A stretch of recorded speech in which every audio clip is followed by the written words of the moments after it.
Hey everybody, what's going on? It is Wednesday, April 17th. Down here in Florida for a couple of days, and then I'm going to be heading up to New York City. So we had the tax drain on Monday. That was April 15th, tax day. It was 160 billion drain. The total drain over the last 4 days, that means from peak to trough, has been 242 billion. As you know, I've been telling you that this drain is coming. I also said we'll have a market correction. I also said that the drain in total, once it's completely done, is going to be about 300 billion. So we got about another 60 billion to go, which will play out over the next couple of weeks. So I don't think the pullback is over. Today we're going to get a Social Security payment, so I see the bounce. I mean, I sent that out to my subscribers yesterday that we were going to get a bounce on this on today. Social Security payment will provide some positive net transfers. The government balance for April so far is now 129 billion surplus. I don't like to use, the term deficit and surplus. I definitely don't like to use deficit. It's stupid. It's just the wrong terminology.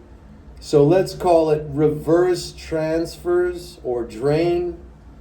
Net drain for the month so far, it was 130 billion. That means the government's running a surplus of 130 billion, which is totally normal in the month of April because that's tax month. The government's going to be running a surplus.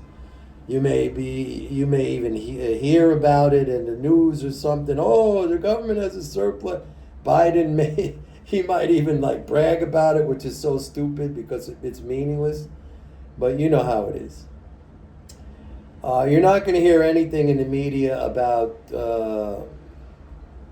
in terms of the market correction, an explanation.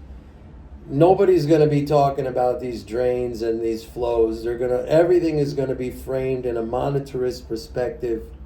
We know this. That's the way they think. That's the only way they view things. So the market sell-off or any kind of hesitation or correction in the market will always be spoken about as something having to do with Fed policy. Like in this case, a concern or worries that the Fed is not going to cut interest rates. That's how you're going to hear it. Okay, that's the only way you're going to hear it. It's the only way that they can explain it in their minds. Maybe they'll throw in a geopolitical thing about the Middle East, but really for them, it's the only way in their minds that they can explain it. It's about Fed monetary policy. That's it. And they've been wrong on that the whole entire. As a matter of fact, I saw this morning an article. It just makes me laugh. It makes me laugh because I saw another article today about how a leading economist says the market is going to tank and we're going to have a recession in 2025. Now it's 2025. Okay, they were saying that in 2022. It didn't happen. They were saying we're going to have a recession last year in 2023. That didn't happen. They were saying we're going to have a recession this year in 2024. That's not going to happen. So now they just say it's going to be next year. They don't even try in the least bit to take a look at what they're saying and understand that it's just been wrong and wrong and wrong again and wrong again. And to make matters worse, the TV shows, the financial TV shows, they just parade these people off along on their air as leading economists or whatever, leading analysts. And these dumb TV people just sit there nodding their heads in agreement, never, ever questioning what these people are saying or the fact that they've been wrong for so long. I mean, it's comical. It's ridiculous. We're living in some kind of bizarro world when it comes to this stuff, this financial stuff. this economics, a bizarro world where these people could just be wrong and wrong and wrong again, but be considered leading, leading figures in their field. I mean, leading what? Leading the blind leading the blind. So, I mean, it's just crazy now. It really is when you think about it. So yeah, we get the market could be up today based on this Social Security payment. I don't think it's going to last. I want to see. I'd like to see a higher level of bearish sentiment. I just don't see that right now yet. One of the things I'm looking at is, the AAII weekly survey. This is the American Association of Individual Investors, their weekly sentiment survey. And the thing that catches my attention most is the bull-bear spread. That means if you take the bullish percentage consensus minus the bearish percentage consensus, that's been positive for 23 weeks. Now, statistically, when you get that a long period of, sentiment in one direction, like bullish or bearish, I mean, I look at this as a contrarian indicator. You get a long extended period like that, it's usually like a pretty good sign that we're going to get a reversal at some point. Again, I look at this as a contrary indicator. It's not perfect as a timing device. I mean, it could stay extended for a long period of time. I've seen it, go 28 weeks, even more than that. But 23 weeks is getting out there. I'd like to see at least a few weeks negative on that spread for me to feel comfortable that people are negative to a degree that it's a good time to jump in. But on the other hand, if you're looking at individual stocks right now as opposed to the market as a whole, there's starting to be some bargains out there. And I still like, certain sectors. I like energy. I like the big tech names. I like the big banks. Okay. What else? I still like the home builders. Stuff like that. I mean, if you start to see some of the stocks, some of the individual names in those sectors, like really trending down and hitting some, some lows, I mean, I would start buying into those dips and just accumulating. I've been doing that.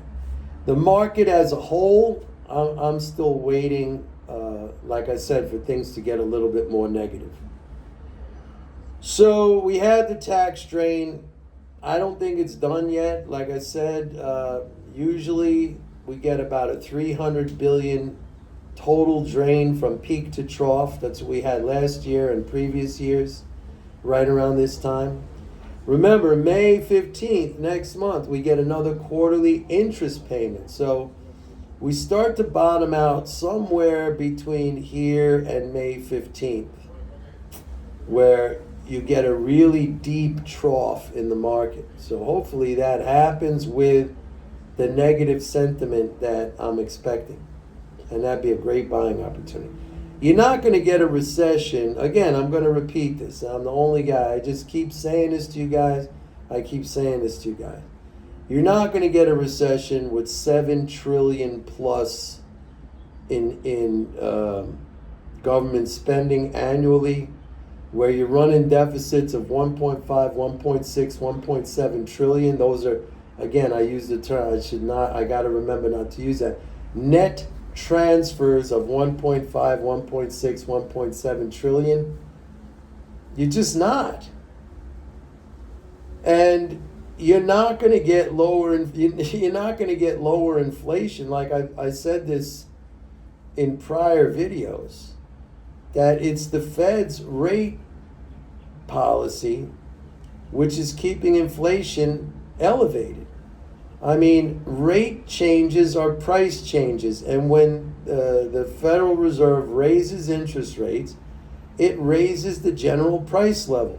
And we see that all over the world with other central banks. We see it in Turkey, we see it in Argentina, and conversely, we see it in Japan, where rates have been zero or negative and they have very low inflation.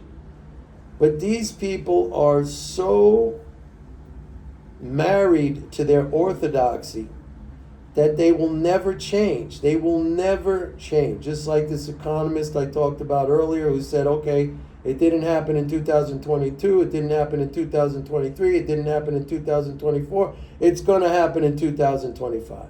And when it doesn't happen in 2025, he's going to say it's going to happen in 2026. And when it doesn't happen in 2026, he's going to say it's going to happen. I mean, it's just the same nonsense over and over and over. And Biden, who comes out saying like he wants to cut corporate profits, he's going to tell businesses to cut their profits to help inflation. I mean, it's his own Federal Reserve chairman, Jerome Powell, who's working against that goal by keeping rates elevated.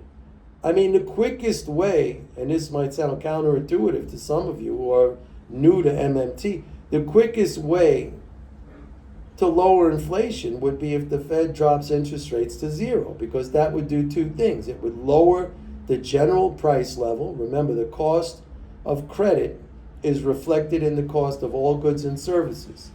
So you lower the rate, you lower the general price level.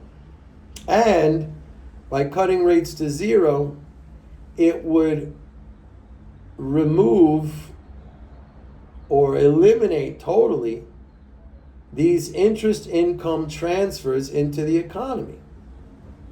But that's never going to happen, okay? So Biden is now talking about this stupid idea.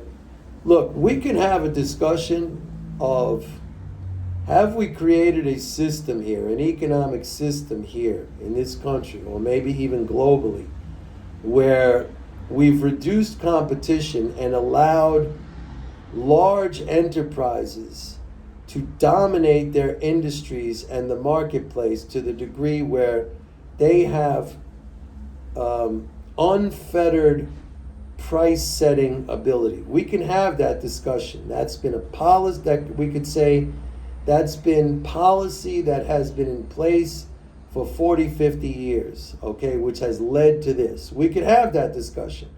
And in that case, you would say that Biden maybe is right or on the right track, but he's not, he doesn't understand it in that regard, that we have put in place policy which allow basically monopolistic or cartel-like enterprises or organizations to dominate industries where they have unfettered price setting ability, okay, like we've reduced competition. We could have that discussion, okay, but that's a separate discussion. That if you first have to understand where that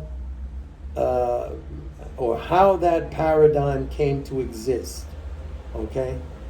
But to say he's going to, somehow force companies to reduce their profits and yet not address his own Federal Reserve, which is keeping prices high on this